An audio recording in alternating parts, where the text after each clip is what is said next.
Welcome to আলো physics channel. আজকে আমরা যে কনসেপ্টটা নিয়ে আলোচনা করব সেটা হচ্ছে accuracy and precision in measurement. তো কখনো কখনো পরীক্ষায় অ্যাকুরেসি অ্যান্ড প্রিসিশনের ডেফিনেশন চলে আসে, তো সেই জন্য এইটার কনসেপ্টে ক্লিয়ার থাকা হচ্ছে আমাদের জরুরি। তো আমরা ডিপ্লোমা যে যা ট্রেডে পড়ছো, তো বিভিন্ন আমাদের ল্যাব করতে হয়, ফিজিক্স ল্যাব করতে হয়, কেমিস্ট্রি ল্যাব করতে হয়। তারপরে সেকেন্ড ইয়ার থার্ড ইয়ারে গিয়েও তোমরা নিজে নিজের যা ট্রেড আছে সে তার ল্যাবরেটরি করবে, প্র্যাকটিক্যাল করবে। তো এই যে বিভিন্ন মেজারমেন্ট আমাদের কিন্তু করতে হয়, তার সাথেই জড়িয়ে আছে অ্যাকুরেসি অ্যান্ড প্রিসিশন। ধরো আমরা ফার্স্ট ইয়ারে আমরা প্রথম ল্যাবটার কথাই বলি, যে স্লাইড ক্যালিপার্সের ল্যাব। স্লাইড ক্যালিপার্সের ল্যাবে কি হয়, স্লাইড ক্যালিপার্স দিয়ে আমরা কি করি, আমাদের যে ল্যাবটা আছে সেই ল্যাবটা হচ্ছে একটা হলো সিলিন্ডার আছে। তো সেই সিলিন্ডারের যে মেটেরিয়াল তার ভলিউম আমাদের কিন্তু নির্ণয় করতে হয়। তার জন্য আমরা কি করি, আমরা সিলিন্ডারটার আর লেন্থ মাপি, ডায়ামিটার মাপি, এরকম মাপি। ঠিক আছে। তো সেই রকমই আমি একটা ধরো সিলিন্ডার নেওয়া হয়েছে, তো সেই সিলিন্ডারের আমরা লেন্থ মাপবো, স্লাইড ক্যালিপার্স দিয়ে আমরা লেন্থ মাপবো। তো ধরো ওই সিলিন্ডারটা, যে সিলিন্ডারটা নেওয়া হয়েছে, যে হলো সিলিন্ডারটা নেওয়া হয়েছে, তার সঠিক লেন্থ যেটাকে আমরা বলছি ট্রু ভ্যালু, সেই ট্রু ভ্যালুটা হচ্ছে 6.25 সেন্টিমিটার। ওকে। এরপর তোমার কাছে ধরো একটা স্লাইড ক্যালিপার্স আছে, আর তোমার বন্ধুর কাছে আর একটা স্লাইড ক্যালিপার্স আছে। ওকে। তো তোমার কাছে যে স্লাইড ক্যালিপার্স সেটা হচ্ছে এ, আর তোমার বন্ধুর কাছে যেটা আছে সেটা হচ্ছে বি। তো তুমি তোমার স্লাইড ক্যালিপার্স দিয়ে সিলিন্ডারটার যে লেন্থ সেটা 5 বার মাপলে। 5 বার মাপার পর তুমি এই ভ্যালুগুলো পেলে: 6.20 centimetre, 6.31 centimetre, 6.24 centimetre, 6.21 centimetre, 6.15 centimetre. আর তোমার বন্ধু যার কাছে বি স্লাইড ক্যালিপার্সটা আছে, যেটা অন্য স্লাইড ক্যালিপার্স আছে, সেটা দিয়ে সেও মাপলো, সিলিন্ডারের লেন্থ মাপলো, সে পাওয়া গেলো 7.25, 7.24, 7.21, 7.19, 7.22। তো এইবার এই দুটো স্লাইড ক্যালিপার্স থেকে পাওয়া মেজারমেন্টের ডেটা থেকে বলো তো কি পার্থক্য এখান থেকে দেখা যাচ্ছে। পার্থক্য যেটা আপাতদৃষ্টিতে দেখা যাচ্ছে সেটা হচ্ছে, যদি আমার সিলিন্ডারটার সত্যিকারের লেন্থ যদি 6.25 সেন্টিমিটার হয়, তাহলে আমি দেখতে পাচ্ছি যে তুমি যে স্লাইড ক্যালিপার্সটা দিয়ে লেন্থ মেপেছো সেইগুলো দেখো 6.25-এর কাছাকাছি ডেটাগুলো। কার তুলনায়? এইটার তুলনায়। কারণ 7.25, 7.24, কিন্তু এই মেজারমেন্টে কি 6.20, 6.31, 6.24। ওকে। তো এটা তো একটা দেখাই যাচ্ছে যে ট্রু ভ্যালুর কাছাকাছি আছে এ স্লাইড ক্যালিপার্সটা দিয়ে যে মাপগুলো নেওয়া হয়েছে, কিন্তু বি স্লাইড ক্যালিপার্সটা দিয়ে যেগুলো মাপগুলো নেওয়া হয়েছে সেগুলো ট্রু ভ্যালু থেকে তুলনামূলক দূরে আছে। ওকে। তো এখানে এ স্লাইড ক্যালিপার্স দিয়ে যে মাপগুলো নেওয়া হয়েছে তার মধ্যে সবচেয়ে ছোট মান হচ্ছে 6.15 সেন্টিমিটার, আর সবচেয়ে বড় মান হচ্ছে 6.31 সেন্টিমিটার। আর বি স্লাইড ক্যালিপার্স দিয়ে যে মানগুলো বের করা হয়েছে মেপে, তার সবচেয়ে ছোট ভ্যালুটা হচ্ছে 7.19 সেন্টিমিটার, আর সবচেয়ে বড় ভ্যালু যেটা 7.25 সেন্টিমিটার। ওকে। তো এখান থেকে আর একটা জিনিস আমরা লক্ষ্য করতে পারি, যে এই যে এ স্লাইড ক্যালিপার্সটা দিয়ে মাপা হয়েছে তার সবচেয়ে বড় আর এই যে ছোট মাপ, তাদের মধ্যে ডিফারেন্স কত? তাদের মধ্যে ডিফারেন্সটা হচ্ছে 0.16 সেন্টিমিটার, 6.31 মাইনাস 6.15 সেন্টিমিটার। আর এর ক্ষেত্রে যে ম্যাক্সিমাম ডিফারেন্সটা, অর্থাৎ যেটা সবচেয়ে ছোট ভ্যালু আর সবচেয়ে বড় ভ্যালুর মধ্যে ডিফারেন্স, সেটা হচ্ছে 0.06 সেন্টিমিটার। তার মানে একটা জিনিস তো আমরা লক্ষ্য করলাম, যে এর স্লাইড ক্যালিপার্সটা দিয়ে যেটা মাপা হয়েছে সেটা হচ্ছে যে ট্রু ভ্যালু তার কাছাকাছি তো বটে, আর এইটা বি স্লাইড ক্যালিপার্স দিয়ে মাপা হয়েছে সেটা ট্রু ভ্যালু থেকে দূরে আছে, 7.25, 7.24। কিন্তু এই বি এর যে মাপগুলো, এই বি এর মাপগুলো হচ্ছে যে কটাই মাপা হয়েছে 1, 2, 3, 4, 5, এইগুলো তুলনামূলকভাবে কাছাকাছি আছে। 7.25, 7.24, 7.21, 7.19, 7.22।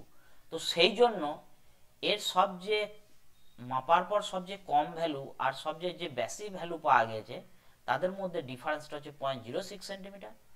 আর এর ট্রু ভ্যালুর কাছাকাছি থাকতে পারে, কিন্তু এর যে মাপগুলো আছে 6.20, 6.31, এরা হচ্ছে পরস্পর থেকে একটু দূরে দূরে আছে। তো সেই জন্য এখানে ম্যাক্সিমাম ডিফারেন্সটা হচ্ছে 0.16 সেন্টিমিটার, যেটা কিনা হচ্ছে এর যে ম্যাক্সিমাম ডিফারেন্স সেটা থেকে বড়। তার মানে পার্থক্য যেটা হচ্ছে যে এই স্লাইড ক্যালিপার্স দিয়ে মাপা মানগুলো ট্রু ভ্যালুর কাছাকাছি হতে পারে, কিন্তু তারা পরস্পরের থেকে দূরে আছে, পরস্পরের থেকে ডিফারেন্সটা হচ্ছে বেশি। কিন্তু বি দিয়ে যেটা যে মাপগুলো পাওয়া গেছে সেগুলো ট্রু ভ্যালু থেকে দূরে থাকতে পারে, কিন্তু এদের যে মানগুলো পাওয়া গেছে সেইগুলো তুলনামূলকভাবে কাছাকাছি আছে। কি বললাম বুঝে গেল? ওকে, তো এই যে জিনিসটা যেখানে হচ্ছে আমি যখন মাপছি তখন এই মাপগুলো দেখা যাচ্ছে ট্রু ভ্যালুর কাছাকাছি, এই জিনিসটাকে বলা হয় অ্যাকুরেসি। আর বি এর মাপে আমরা কি দেখতে পাচ্ছি যে এগুলো ট্রু ভ্যালুর থেকে দূরে আছে, কিন্তু তারা পরস্পরের কাছাকাছি। পরস্পরের কাছাকাছি যে যে যেমন ম্যাক্সিমাম ডিফারেন্স হচ্ছে 0.06 সেন্টিমিটার, এইটাকে বলা হয় প্রিসিশন। ওকে, তার মানে আমরা এখান থেকে যেটা বলতে পারি যে এ স্লাইড ক্যালিপার্সটা যেটা আছে তার অ্যাকুরেসি বেশি, accuracy A is more than B. কিন্তু যদি বলা হয় প্রিসিশন কোন স্লাইড ক্যালিপার্সটা বেশি, তাহলে বলবো বি। তার কারণ কি? তার কারণ হচ্ছে বি এর মানগুলো ট্রু ভ্যালু থেকে দূরে হতে পারে, কিন্তু তারা পরস্পরের কাছাকাছি। তো সেই জন্য এই বি স্লাইড ক্যালিপার্সটার প্রিসিশন হচ্ছে বেশি। ওকে, এরপর ধরো তোমার আর একটা বন্ধু 3 নম্বর একটা স্লাইড ক্যালিপার্স নিয়ে কাজ করছে, তার ডেটাগুলো ধরো এরকম হয়েছে, এক্সপেরিমেন্টাল ডেটা। কি হয়েছে? সি স্লাইড ক্যালিপার্স নিয়ে কাজ করছে, এর মানগুলো দেখো 6.23, 6.24, 6.23, 6.22, 6.25। এখানে দেখো এই যে মানগুলো এসেছে সেইগুলো হচ্ছে ট্রু ভ্যালুর কাছাকাছি তো বটেই, আবার পরস্পরের সঙ্গে কাছাকাছিও আছে। 6.23, 6.24, 6.23, আবার 6.22, 6.25। ওকে, অর্থাৎ এই যে মানগুলো এসেছে সেগুলো নিজেদের মধ্যে কাছাকাছি তো বটেই, আবার ট্রু ভ্যালুরও কাছাকাছি। অর্থাৎ এই স্লাইড ক্যালিপার্সটার অ্যাকুরেসিও ভালো, প্রিসিশনও ভালো। এর মিন ভ্যালু কত? 6.23 সেন্টিমিটার। তো তার মানে এখান থেকে আমরা অ্যাকুরেসি আর প্রিসিশনকে কিভাবে ডিফাইন করব? অ্যাকুরেসিকে ডিফাইন করব, accuracy is defined as the extent to which a given measurement agrees with the standard value or true value for the measurement। অর্থাৎ আমি একটা মেজারমেন্ট করছি, মেজারমেন্টে আমি 4বার মাপছি কি 5বার মাপছি, প্রতিবারে ওই মেজারমেন্টগুলো ট্রু ভ্যালু কতটা কাছাকাছি আসছে। কি বললাম বুঝে গেল? কতটা কাছাকাছি আসছে সেইটা হচ্ছে আমার অ্যাকুরেসি। আর প্রিসিশন কি? প্রিসিশন হচ্ছে, precision means how close repeated measurements are each আদার।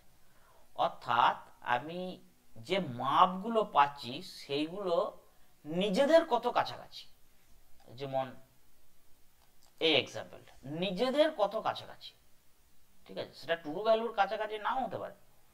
6.25 আর এখানে আছে 7.25, 7.24 করে বেরিয়েছে, এরা ট্রু ভ্যালুর কাছাকাছি নাই হতে পারে, কিন্তু এরা নিজেদের কত কাছাকাছি। তো সেইটা হচ্ছে আমার precision means how close repeated measurements are to each other even if they are not close to true value। অর্থাৎ তারা হয়তো যেটার সঠিক মান, যেটা ট্রু ভ্যালু তার কাছাকাছি নয়, কিন্তু তারা নিজের মধ্যে কত কাছাকাছি। ওকে, এটা হচ্ছে প্রিসিশন। মানে ব্যাপারটা এরকম দাঁড়াচ্ছে যে ধরো এইখানে আমার একটা টার্গেট আছে। ওকে, তো এখানে 100 মিটার দূর থেকে গুলি ছুটতে হবে, ঠিক আছে? তো কেউ একজন কি করেছে, কেউ একজন দেখা যাচ্ছে বারবার সে গুলি ছুটছে, কিন্তু বারবার এই জায়গাতে এসেই লাগছে, এই জায়গাতে এসে লাগছে, ঠিক আছে? কিন্তু টার্গেট কি, টার্গেট তো আমার হচ্ছে মাঝে, কারণ এ যেভাবে গুলি ছুটছে সে টার্গেট থেকে দূরে আছে, কিন্তু যেখানে ও মারছে তার কাছাকাছি আছে, তার মানে এটা হচ্ছে প্রিসিশন ঠিক আছে।